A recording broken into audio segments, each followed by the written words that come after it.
Since May 2024, Russia has been pushing toward Vovchansk in the Kharkiv region. The border city has been flattened. Artillery and tank strikes have ruined a once bustling city, and yet Russia hasn't been able to roll in and take Vovchansk. Why? Ukraine has obliterated all of Russia's armor. Putin's troops march to their death in Vovchansk on foot as the Kremlin refuses to accept its total defeat. Not that you would know any of this if you believe Russia and its constant claims that Ukraine is on the verge of defeat. Russia wants you to believe that its tanks are rolling from city to city, destroying Ukraine as they go, in a war that will inevitably leave a ruined country in Putin's hands.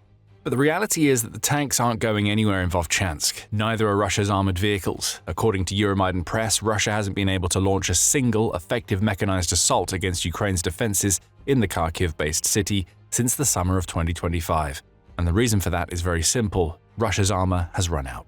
All that's left in the Vovchansk direction are the abandoned vehicles Russian forces left behind after suffering defeats at the hands of Ukraine and its drones. We'll revisit those drones and their impact in a short while. First, there's the situation in Vovchansk to cover. Right now, mechanized assaults have been thrown out of the window as the Kremlin is relying on small infantry groups to launch assaults in the city. These groups are supposed to be stealthy, capable of infiltration. However, every foot of Ukrainian territory that they gain is marred by massive losses, which begs the obvious question: why send such small units? There is a twisted sort of logic to Russia's approach in Vovchansk, and it's not just about Russia having run out of armor.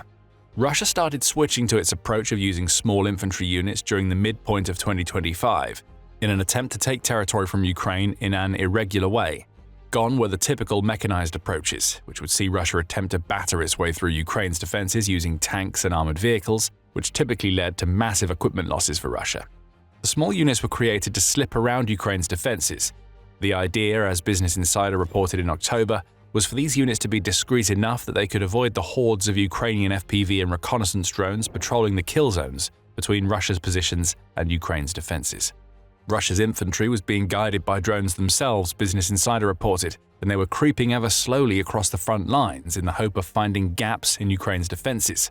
Should the infiltration teams find those gaps, they sneak through and try to fortify behind enemy lines, with the goal then becoming to hold the new position until reinforcements come, all while causing as much chaos as possible in the Ukrainian rear. It's a smart strategy to an extent. As a Ukrainian soldier named Artem, who is a former deputy commander in Ukraine's 3rd Assault Brigade, told Business Insider in October, the small units of Russian soldiers often used tents and natural cover to hide their positions. When on the move, they would go only in the directions that their commanders told them to. Eventually, the troops bed down, and believing it has a safe route established, Russia tries to send more. The problem for Russia is that Ukraine's drones almost always spot these infiltrators, either once they've arrived behind the front lines or long before. Ukraine's forces have to divert their efforts to eliminate the infiltrators, and in most cases, the Russian troops are ultimately eliminated. But then that's all part of Russia's plan. Putin cares little for the fates of his small units of infantry. They're caught in the act and destroyed. That still means Ukraine has been forced to divert its attention and expend valuable ammunition. And if the units aren't caught, then Russia actually has a chance of making progress. As Forces News reports, some of Russia's infiltrators even commit perfidy, which is a war crime in which the soldiers dress up as non-combatants, making them harder for Ukraine to spot. This blurring of the line between sneaky Russian troops and Ukrainian civilians is intended to enable ambushes and, in some cases, trick Ukraine's soldiers into firing on their own people. As we said, there's a twisted logic to the approach Russia is taking in places like Vovchansk. The problem for Russia is that these small units are no longer working, and you're going to find out why soon.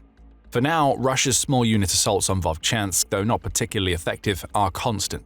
On February 2nd alone, UKR Inform notes that Russia launched 11 assaults in the southern Slobozhanshnia district, of which Vovchansk is a part. And there's a reason why Russia is assaulting so often, even though it's been reduced to using soldiers who try to sneak in on foot, only to be met with their inevitable demise. Putin wants Vovchansk, and he's going to keep on pushing Russia to take the city no matter how much the army is crumbling. Vovchansk isn't the most obvious target for Putin. Being based in Kharkiv, the city is in the northern border regions of Ukraine, far away from the fighting in Donetsk. That oblast is Putin's real target. He wants to capture Donetsk along with Luhansk so that Russia can claim the entire Donbass region. So assaults on Vovchansk are surely a distraction, right? They are, but not necessarily for Russia's forces. Since May 2024, Russia has been using its attacks on Vovchansk to force Ukraine to commit soldiers to somewhere other than Donetsk. Don't get us wrong, Russia would certainly like to capture the railway line that runs from the Russian region of Belgorod through Vovchansk and into Kupiansk, but that rail line isn't a priority right now. Rather, anything that Russia can do to keep Ukrainian soldiers and especially drone operators away from the Donetsk front is a positive move for Putin. However, there may also be a few concerns over what has happened in the past that are affecting the Kremlin's decisions in Vovchansk. We've already mentioned that the city is in the border regions. Russia learned very quickly that these types of regions are vulnerable when Ukraine launched its counter-invasion into the Kursk Oblast back in August 2024. It took Russia months and tens of thousands of soldiers to dispel a relatively small Ukrainian contingent from its territory in Kursk, and Putin doesn't want a repeat of that incident. The humiliation alone put a massive dent in his reputation as Russia's strongman leader, and losing 62,400 soldiers to retake Kursk wasn't in Putin's plans. That amounted to a lot of troops that he needed to replace. Russia is terrified of another counter-invasion. And that brings us back to Vovchansk. The city's position close to the border that Ukraine shares with Russia makes it a potential launching pad for future incursions into Russian territory. According to the New Voice of Ukraine back in June 2025, Russia hopes that it can use Vovchansk as part of a so-called buffer zone between Russian and Ukrainian territory, specifically to ensure that Ukraine's troops can't do what they did in Kursk and Belgorod. That's why Russia has destroyed around 90% of Vovchansk, the outlet reported. Ukrainian Territorial Defense Forces spokesperson Major Taras Berezovets explained this part of the Russian strategy to the New Voice of Ukraine. "We call it a settlement today only on formal grounds, because less than 10% of the housing stock has survived," the major claimed, adding, "And this just shows this absolutely criminal tactic of creating, I repeat, a buffer zone. In fact, this involves the destruction of everything according to the scenario of Bakhmut and Soledar, as the enemy carried out its offensive back in 2023. There are reasons why Putin still attacks Vovchansk, no matter what state his forces are in. And boy are those forces in a state, out of armor and compelled to attack on foot. The reality for Russia is far different from the fantasy of the invincible invading force that Putin wants to create. Drones have destroyed Russia's armor in Vovchansk, and they've now turned their sights onto the unfortunate soldiers attempting to infiltrate. But before we go deeper into that, you're watching The Military Show. If you haven't subscribed yet, now is the perfect time if you want to make sure you see all our videos as soon as they're released. Back to Ukraine's drones, it's clear that Russia wants Vovchansk, even if the city isn't a priority. However, taking Vovchansk, even in its ruined state, is practically an impossibility for Russia because it isn't able to launch mechanized assaults anymore. And the time since Russia's last mechanized assault is a lot longer than you might think.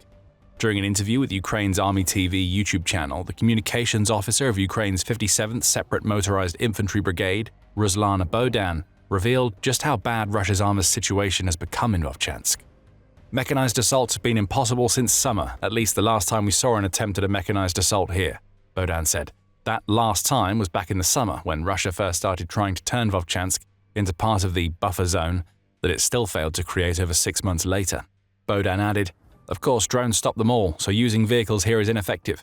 BTRs, none of that works for moving infantry, and cars don't either actually. Drones killed Russia's chances of launching mechanized assaults in Vovchansk." In a February 2nd article, United 24 Media dubbed Ukraine's effective use of drones the remote-controlled revolution, as the outlet reported that Russia has been forced to ditch its tanks because of situations like those in Vovchansk. The situation has become so bad for Russia that analysts within the country are now encouraging a complete doctrinal shift in the military, according to Defense Express. Gone must be the days when tanks formed the backbone of a Russian offensive, those analysts say. Russia has to try to catch up to Ukraine on the unmanned vehicle front because tanks, along with armored vehicles, are often little more than sitting ducks for Ukraine's FPV drones. The numbers speak for themselves. We have two sets of numbers, one set from the 1945 outlet and another set that comes directly from Ukraine itself. The former says that Russia's war in Ukraine has cost the Kremlin a staggering 4,300 tanks and 8,700 armored infantry fighting vehicles. Obviously, this isn't in the Vovchansk sector alone. Those losses are across the entire war, but they offer some insight into what has happened to Russia in Vovchansk to force its use of infantry-only assaults on the city. For those who are already aware of the figures that Ukraine has been sharing, 1945's numbers may seem a little low, even though they're still humongous.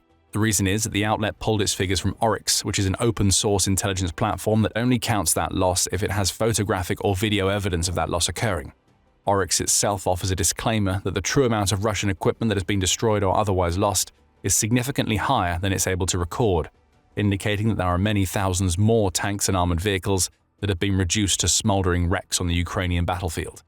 That's where Ukraine's Ministry of Finance comes into play.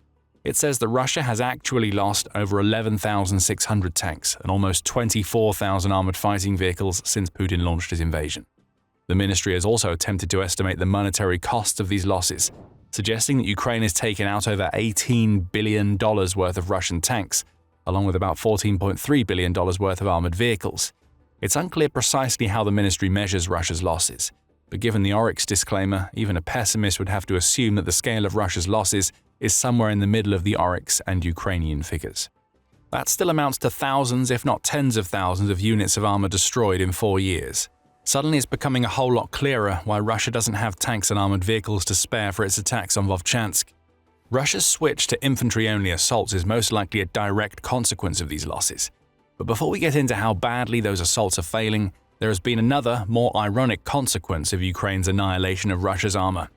Back in September 2025, iStories published an interesting piece in which it pointed out that Russia has lost far less during the summer of 2025 than it had during the previous years of Putin's invasion. You'll likely recognize that this is right around the time that Russia started using small units of soldiers to infiltrate Ukrainian settlements, and that's a clue as to why Russia was losing less equipment. It wasn't down to some brilliant strategy. Sending soldiers on foot without armor is a sure way to get those soldiers killed. Russia was losing less equipment, iStories said, because it no longer has equipment to send into war. There's an obvious explanation for the reduction in Russian armored vehicle losses. They are being used much less, iStories said in September. This started a while ago. Back at the end of 2023, after losing hundreds of pieces of equipment near Avdiivka, the Russian army stopped using tanks and APCs en masse there and switched to infantry assault tactics. That second part of the statement is interesting.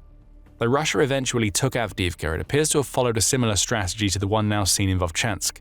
What started as mechanized assaults had to stop because the armor started running out. Russia then switched to infantry assault tactics out of necessity.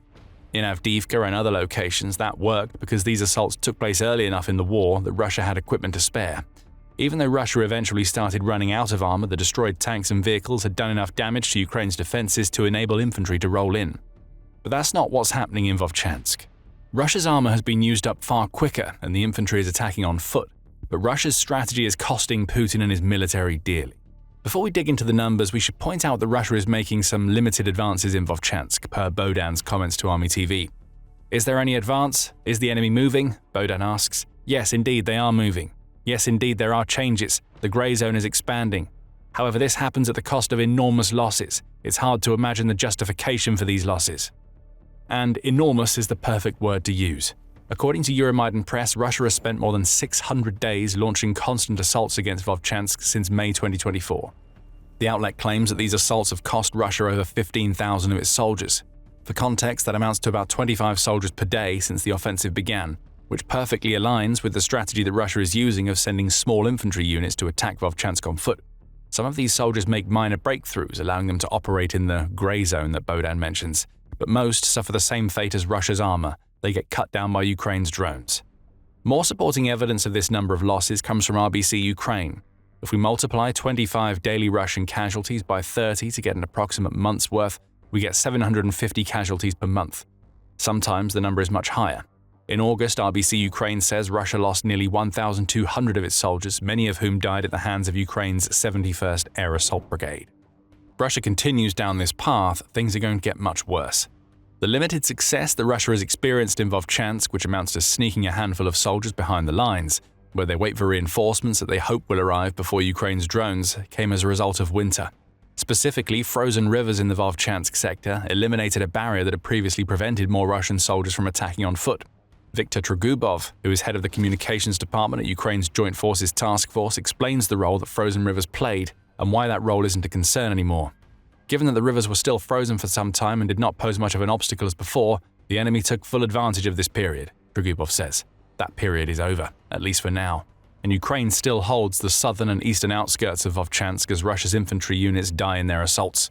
So what does all of this mean for Russia in Vovchansk? Russia still holds a significant manpower advantage in the Vovchansk sector, as Euromaidan Press reports. But without armor, it isn't able to make that advantage count. It sends soldiers in small units because it knows that larger assaults will be destroyed quickly, making the already massive losses Russia has experienced in Vovchansk outright catastrophic. Tactically, Russia has also made some big changes. Back in January 2025, Russian forces were actively fighting against Ukraine's soldiers in the ruins of Vovchansk itself. Now, the Russians are gone from the city. Why? Cowardice fueled by their lack of armor. Today we're seeing Russian soldiers attempting to bypass Vovchansk altogether in what seems to be a move made to enable them to advance deeper into Kharkiv. As with the assaults on Vovchansk, this move isn't working. Those attempting to bypass are still on foot, and that means they can be destroyed with drones in minutes once they're spotted. Vovchansk may have lost 90% of its habitable buildings to the Russian military bulldozer, but the heart and skill of those defending the city continue to stand tall, and all Russia can do is force ever-weakened soldiers to attack a city that is no longer there for the taking. And worse yet, Russia can't even rely on the winter to come to its aid anymore. The frozen rivers that thawed in Vovchansk have counted against Putin's forces immeasurably. Elsewhere in Ukraine, the mythical General Winter is causing as much damage to the Russian offensive as Ukraine itself. Find out more about how a season that for so long has served Russia has turned against Putin in our video. And if you enjoyed this video, be sure to subscribe to the Military Show for more updates about what's happening in Vovchansk and the wider Kharkiv region. And thank you as always for watching.